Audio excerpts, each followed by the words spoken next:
शुरू अल्लाह के नाम से जो बड़ा मेहरबान और निहायती रहम करने वाला है। तमाम हज़रात दुरूद पाक पढ़िए जी। अल्लाहुम्मा सल्ली अला मुहम्मद व अला आलि मुहम्मद कमा सल्लैता अला इब्राहीम व अला आलि इब्राहीम इन्नका हमीदुम मजीद। अल्लाहुम्मा बारिक अला मुहम्मद व अला आलि मुहम्मद कमा बारकता अला इब्राहीम व अला आलि इब्राहीम इन्नका हमीदुम मजीद।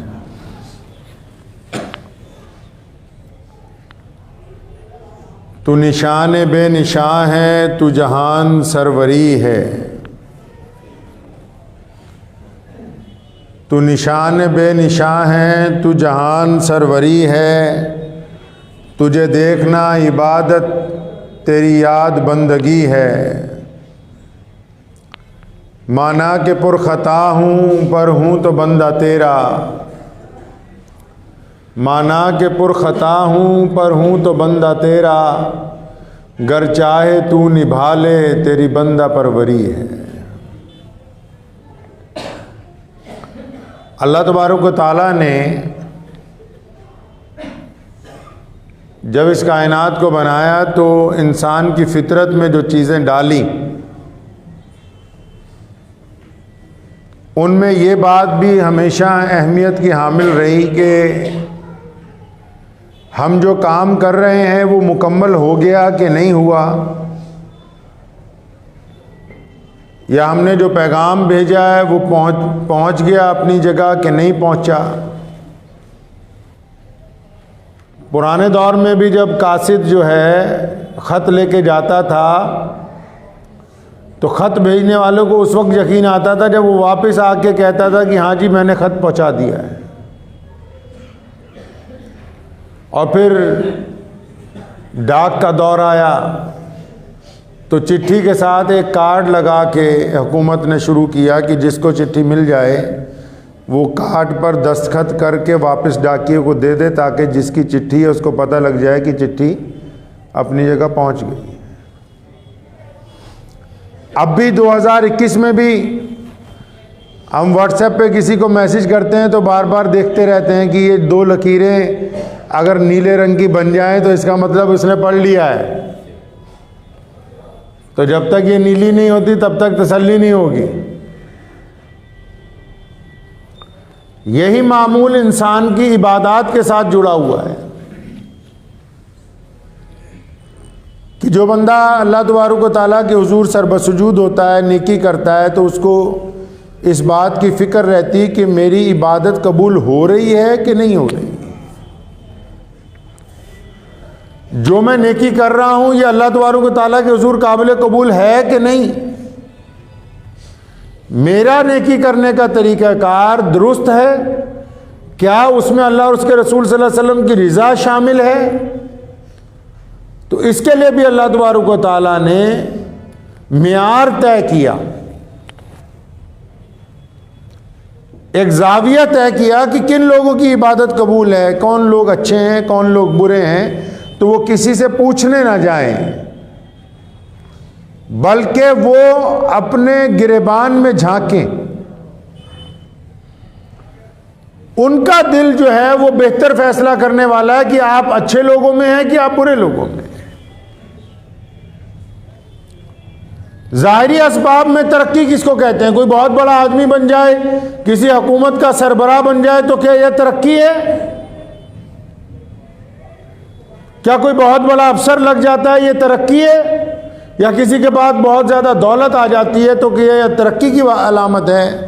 या कोई बहुत ज़्यादा खूबसूरत है और अपनी खूबसूरती को मज़ीद बढ़ाने के लिए वो दीगर अद्वियात इस्तेमाल करता है तो क्या बहुत तरक्की के ऊपर है जा रहा? वो क्या मियार है तरक्की का?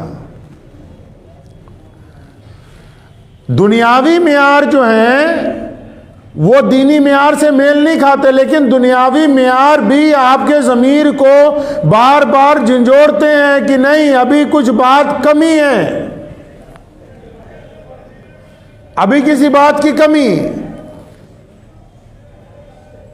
पता ये लगा कि सिर्फ दुनिया का इक़्तिदार, दुनिया की दौलत, दुनिया का हुस्न, दुनिया के पैसे सिर्फ यही तरक्की की अलामत नहीं है। तरक्की की अलामत देखने के लिए हमें अपने गिरेबान के अंदर झांकना पड़ेगा कि क्या वाकई हमने तरक्की की है या नहीं की है।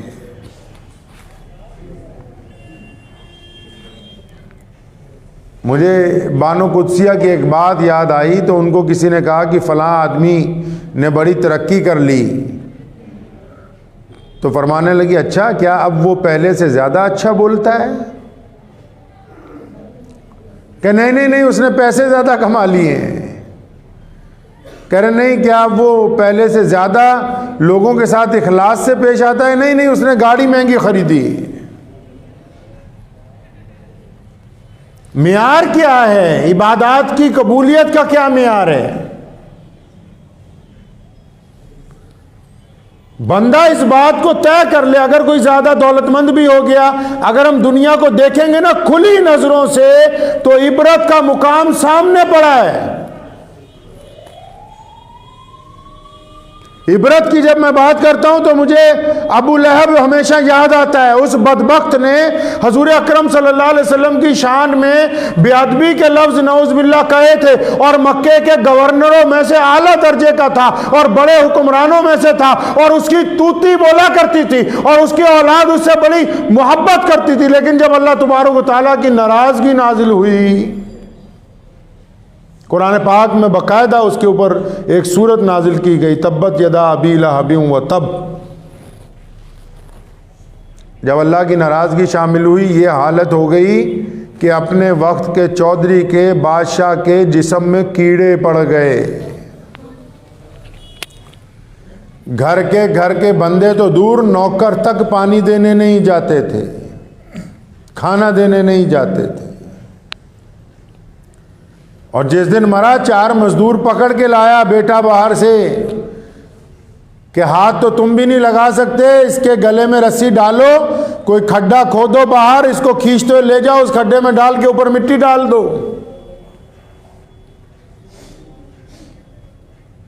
आज भी अगर आप खुली आंखों से देखोगे, अभी नज़दीक का एक वाक़या, एक साहब ने 2.5 करोड़ रुपए की कोठी खरीदी रहने के लिए रिटायरमेंट के बाद, लेकिन दिमागी तवाज़ुन ख़राब हो गया, अपना भी ख़राब हो गया, बीवी का भी ख़राब हो गया, बहन साथ में रहती थी उसका भी ख़राब हो गया, बच्चों का भी ख़राब हो गया। 1-1.5 साल बाद आखिर हुकूमत को कार्रवाई करके सबको मकान के ताले तोड़ के पागल खाने जमा करवाना पड़ा ताकि उनका कुछ इलाज हो सके। तो क्या वो दौलत किसी के काम आ सकती है जो उसने इकट्ठी की होगी सारी जिंदगी के अंदर? मियार क्या है? ये बदबख्ती कैसे आती है? अच्छे अच्छे लोग जलील कैसे होते हैं? ताकतवर लोग, कल का ताकतवर बादशाह आज जमीन के नीचे कैसे जाता है? बगदाद के एक बाजार से एक अल्लाह वाले गुजर रहे थे, तो एक हलवाई की दुकान के पास हलवाई बैठा हुआ था। उसने देखा अल्लाह वाले गुजर रहे हैं, उसने बुलाया, उनको आवाज़ मारी, बिठाया, दूध गरम गरम पेश किया और जलेबियां बना रहा था, जलेबियां खिलाई। अल्लाह का शुक्र अदा किया, उसका भी शुक्रिया अदा किया। चल पड़े बाज़ार में से, तो बारिश होके हटी थी, कीचड़ बहुत था, लकड़ी की खड़ाएं पहन रखी थी, मौसम बड़ा सुहाना था, बारिश के बाद ठंडी ठंडी हवा चल रही थी। तो एक बुरी औरत अपने आशिक के साथ अपने दरीचे में बैठी हवा का लुत्फ ले रही थी, वो और उसका आशिक। अब ये चले जा रहे थे, तो वो अपनी ड्योढ़ी के बाहर बैठी हुई थी। अब इनके जूतों में से कीचड़ उछल के 2-4 उसके तुबके उसके लिबास के ऊपर लग गए। उसे तो कम गुस्सा आया उस औरत को, आशिक को ज्यादा गुस्सा आ गया कि इसकी फकीर की क्या मजाल है, कि इसको चलने की तमीज नहीं है, इसकी जूतियों से उड़ा हुआ कीचड़ मेरी माशूका के लग गया। फौरन सीढ़ियां उतर के आया और एक जबरदस्त थप्पड़ उस अल्लाह वाले के चेहरे पर मारा। और उसे कहा कि आइंदा ध्यान से चलना, तो उस अल्लाह वाला ने आसमान की तरफ सर उठाया और सर उठा के कुछ कहा और आगे चल पड़े। इतनी देर में वो औरत और वो दोनों वहाँ से उठे तो औरत का पैर फिसला, उन्हीं सीढ़ियों में से गिरती हुई उसी कीचड़ में आके गिरी, गर्दन की हड्डी टूट गई, मौके पर ही जान निकल गई। तो पूरे बाजार में शोर मच गया कि ये जो अल्लाह वाला जा रहा है इसने बद्दुआ दे दी, जिसकी वजह से इस औरत की मौत होगी। लोगों ने उसे घेर लिया, कहने लगे सच सही बता, तूने बद्दुआ दी है? वो कहने लगा नहीं नहीं, मैं बद्दुआ देने वाला कौन होता हूं? मैंने तो आसमान की तरफ अपनी निगाहें उठा के अपने यार को ये कहा था कि तू भी कमाल है, कभी दूध जलेबी खिलाता है, कभी इसी बाजार में थप्पड़ मरवाता है। तो लोगों ने कहा फिर ये बता ये औरत कैसे मर गई? वो कहने लगा यार ये तो दो यारों के दरमियान पंगा पड़ गया। इसके यार ने जब मेरे थप्पड़ मारा ना तो फिर मेरे यार को बर्दाश्त नहीं हुआ कि कोई मेरे यार के थप्पड़ मार दे। ये जिनकी बदबख्तियां आती हैं ना, जो दौलतमंद लोग जलील होते हैं, जो ताकतवर लोग जलील होते हैं, इनको बद्दुआएं कोई नहीं देता। कान खोल के सुन लो, लोगों की आहें इनका बेड़ा गर्क कर देती हैं। इसीलिए हर नौजवान को चाहिए, हर ताकतवर को चाहिए, हर बड़े को चाहिए कि जब वो किसी गरीब से बात करे, गुफ्तगू करे, तो उसका लबो लहजा उसके दिल को तकलीफ पहुंचाने वाला ना हो। हदीस पाक में आया कि मजलूम और अल्लाह के दरमियान कोई पर्दा नहीं है। खुदा के और मजलूम के दरमियान कोई पर्दा नहीं है। गरीब आदमी जो आपकी बात का जवाब ही नहीं दे सकता, उसको गाली देते हो। जो आपके मारने के पर आपको वापस मार नहीं सकता, उसको मारते हो। जो तुम्हारे धक्का देने के बाद तुम्हें धक्का नहीं दे सकता, उसको धक्का देते हो। तो फिर उसकी तरफ से खुदा तुम्हें धक्का देगा, और जब खुदा की तरफ से धक्का लगेगा तो कोई बंदा संभल नहीं सकता है। इसलिए लोगों के साथ अपने वतीरा इख्तियार करते हुए इबादत की कबूलियत का मेयार ये है कि अगर 5 वक्त नमाज पढ़ रहे हैं लेकिन वो दिल खाली खाली है, लुत्फ नहीं आ रहा, नमाज में लुत्फ नहीं आ रहा, तो इसका मतलब नमाज अपने मेयार को नहीं पहुंची है। अभी कुरान पाक पढ़ रहे हैं, दिमाग कहीं और लगातार चल रहा है, बार बार जा रहा है, टिक ही नहीं रहा, हमारे साथ ही नहीं दे रहा, तो इसका मतलब अभी तिलावत के अंदर रूहानियत शामिल नहीं हुई है। अल्लाह का जिक्र बार बार कर रहे हैं, और किसी कोई बंदा हमसे माफी मांगने आता है, हमारे दिल में पूरा जोश उठता कि नहीं तुझे माफ नहीं करूंगा, तो इसका मतलब अभी इबादत अपने मेयार को नहीं पहुंची। पुरानी रंजिशें बार बार याद आती हैं, पुरानी दुश्मनियां बार बार याद आती हैं, तो इसका मतलब अभी इबादत ने अपना रंग दिखाना शुरू नहीं किया है। इबादत के बावजूद जुबान में बड़ी सख्ती है, और हर आने वाले से मामला बड़ा सख्त है, और लोग घबरा रहे हैं कि अगर इसके सामने आ गए तो ये हमारी बेइज्जती ना कर दे। तो इसका मतलब अभी नमाज मेराज तक पहुंची नहीं, अभी ये कबूलियत की तरफ नहीं जा रही, ये खोखला है सारे का सारा काम। अल्लाह तबारक व तआला के नजदीक ये पहुंच ही नहीं रही, बात ही नहीं बन रही इसकी। बंदे को जात और बिरादरियों से नहीं पहचाना करते। याद रखो, अल्लाह के नबी हज़रत मोहम्मद रसूलुल्लाह सल्लल्लाहु अलैहि वसल्लम ने जात और बरादरी को तोड़ा है। मोहम्मद रसूलुल्लाह ने छुआछूत को ख़त्म किया। मोहम्मद रसूलुल्लाह ने इंसानियत में बराबरी का पैगाम दिया। अब भी अगर कोई ये समझता है कि मैं दूसरे को जात और बरादरी के म्यार से तोलूंगा तो उसकी बहुत बड़ी बेवकूफ़ी, क्योंकि तमाम इंसान एक बराबर है। यह किस तरह मुमकिन है कि आप सिर्फ दूसरे के मजहब की बुनियाद पर यह कह दें कि यह गलत है? आप सिर्फ दूसरे की बरादरी की बुनियाद पर उसको कह दें कि यह गलत है? अल्लाह तबारक व तआला पूरे आलम के रब है और मोहम्मद रसूलुल्लाह को जब भेजा पूरे आलम के लिए रहमत बना के भेजा है, सिर्फ मुसलमानों के लिए रहमत नहीं बना के भेजा है। आपसे कोई बंदा मुतालबा करता है तो आप अपने मियार के मुताबिक जवाब दिया करें। अब आपका मियार क्या है ये आपने तय करना है। कोई आपसे सलाम करे तो आप उसको धुतकार दें तो ये आपका मियार नीचा है। कोई आपसे सवाल करे और आपकी जेब में रकम होने के बावजूद आप सोचे कि नहीं इसको कुछ नहीं दूंगा तो इसका मतलब आपका मियार कंजूसों वाला है। कोई आपसे माफी तलब करता है और माफ करने के बावजूद आप कहते नहीं बदला लूंगा तो इसका मतलब आपका मियार जालिमों वाला है।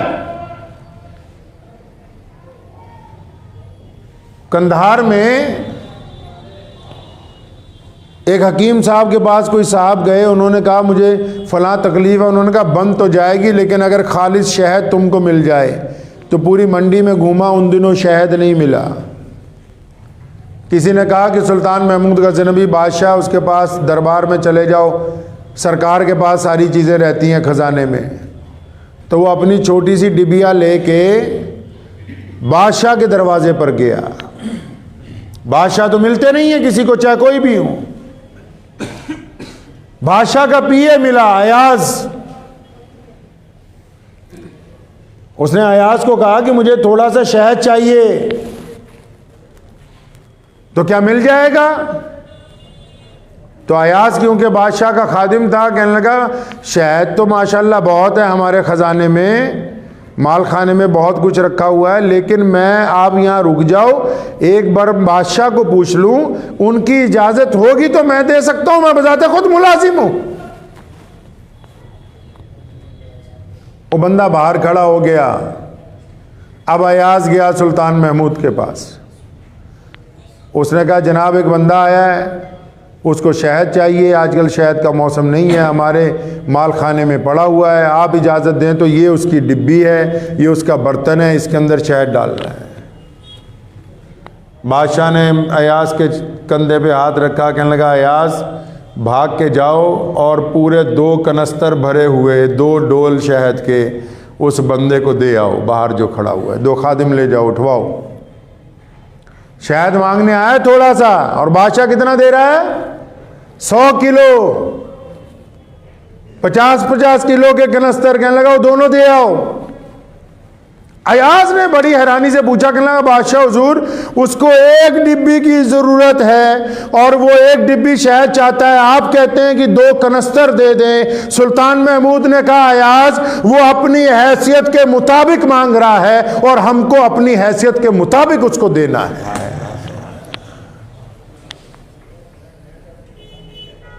मांगने वाला अपनी जरूरत के मुताबिक मांग रहा है, हमें अपनी औकात के मुताबिक देना है। यह मियार जब तक मुकम्मल नहीं होगा इबादत तकमील को नहीं पहुंचती हैं। लोग क्यों खता खा जाते हैं? बाज औकात आपको मैं बताऊं बद्दुआएं असर नहीं करती हैं जल्दी। अगर बद्दुआएं असर करने लगे तो फिर तो दुनिया में कोई बड़ा आदमी बचे ना। पता नहीं किस किस के दुश्मन किसके लिए रोज बद्दुआ करते हैं, या अल्लाह एदा बेड़ा गर्क हो जाए। ऐसे किसी का बेड़ा गर्क नहीं होता है, किसी की बद्दुआ नहीं लगती।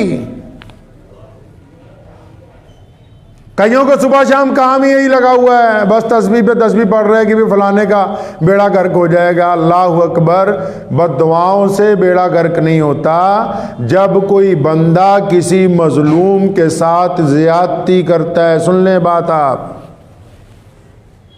अब मजलूम चाहे उसकी बीवी हो, मजलूम चाहे उसके माँ बाप हो, मजलूम चाहे उसकी औलाद हो, मजलूम चाहे उसके पड़ोसी हो, मजलूम चाहे कोई राहगीर हो, मजलूम चाहे उसका मुलाजिम हो, मजलूम चाहे उसका मतहत हो, मजलूम चाहे उसका नौकर हो, मतलब जो पावर से उससे कम है,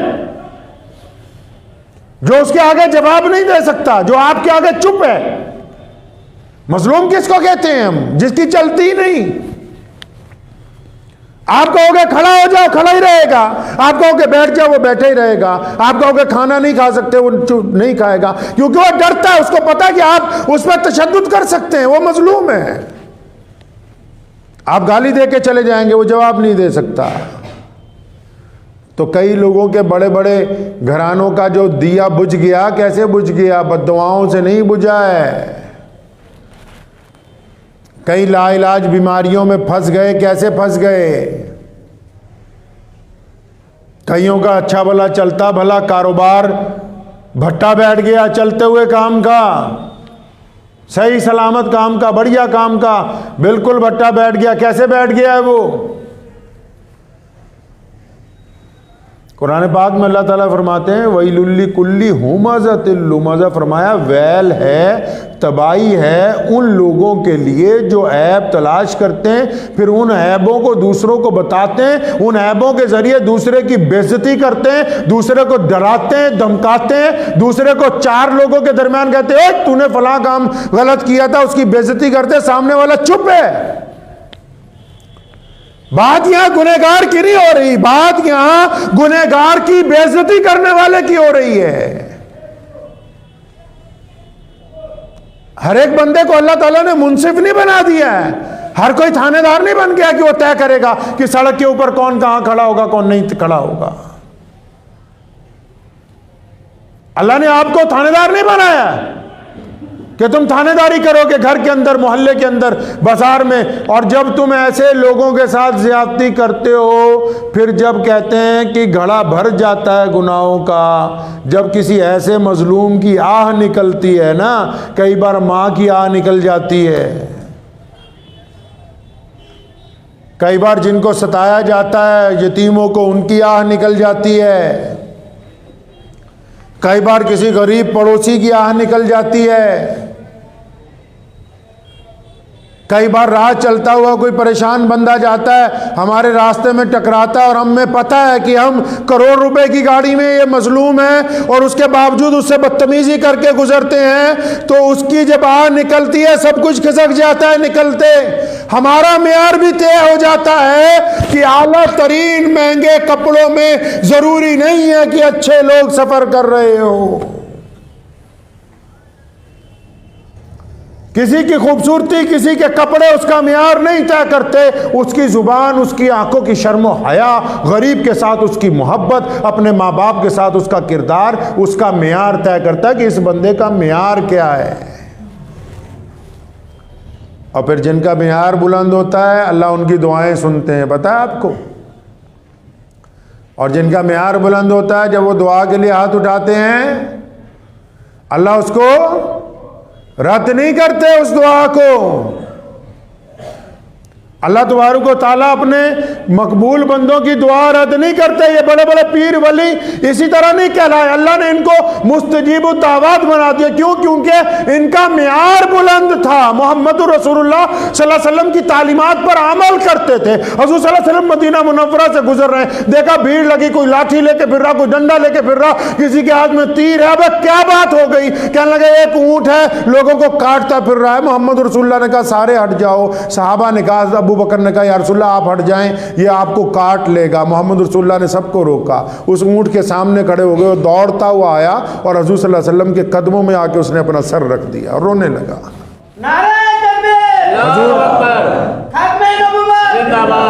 हजूर नबी अकरम सल्लल्लाहु अलैहि वसल्लम ने मोहब्बत के साथ उसके सर पे हाथ फेरा, उसके लिए खाने के लिए कुछ मंगवाया और फिर उसके मालिक को कहा ये तुम्हारी शिकायत करता है कि तुम इसके साथ ज्यादती करते हो।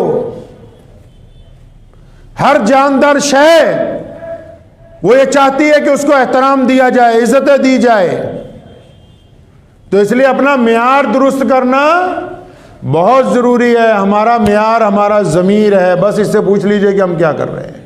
अगर हमारा ज़मीर सही है और वो बार बार हमें कह रहा है कि वाकई तू सही है, तू हरामखोरी नहीं कर रहा, तू गुंडागर्दी नहीं कर रहा, तेरी ज़ुबान से किसी को तकलीफ़ नहीं पहुँच रही, तो फिर दुआएं लगेंगी। एक लगी हुई दुआ की मिसाल दिखाऊं आपको। हमारे पीर हज़रत मौलाना शाह अब्दुल कादिर साहब रायपुरी रहमतुल्लाह अलैह, उन्होंने मेरे दादा हज़रत मौलाना मुफ्ती मोहम्मद अहमद रहमानी रहमतुल्लाह अलैह को बुलाया जब 1947 के बाद पंजाब में कोई मुसलमान नहीं था।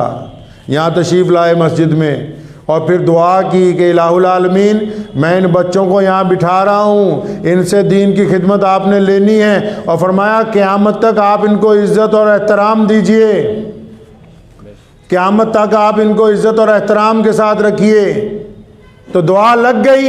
अब ये दुआ तब तक लगी रहेगी जब तक जिसके लिए दुआ की गई वो गुनाहों में ना चला जाए। अल्लाह ताला की एक सिफ्त है, अल्लाह जब नेमत देते हैं तो छीनते नहीं। पता है आपको, अल्लाह जब किसी को कुछ दे देते हैं तो छीनते, उस दरबार से आता ही है, वापस कुछ नहीं जाता। तो वापस कहाँ चला जाता है? लिखा है कि वापस नहीं जाता। जिसको नेमत दी जाती है वो अपने गुनाहों की वजह से, अपनी नालायकियों की वजह से उस नेमत को खो देता है, उसके हाथ से निकल जाती है, अल्लाह वापस नहीं लेते। तो करेंगे मेयार तय इंशाअल्लाह ताला। हाँ, अपने मेयार को खुद देखें और दुआ कीजिए अल्लाह ताला मुझे भी और आप सबको इन बातों पे अमल की तौफीक अता फरमाए। व आखिर दावाना अनिल हम्दुलिल्लाहि रब्बिल आलमीन।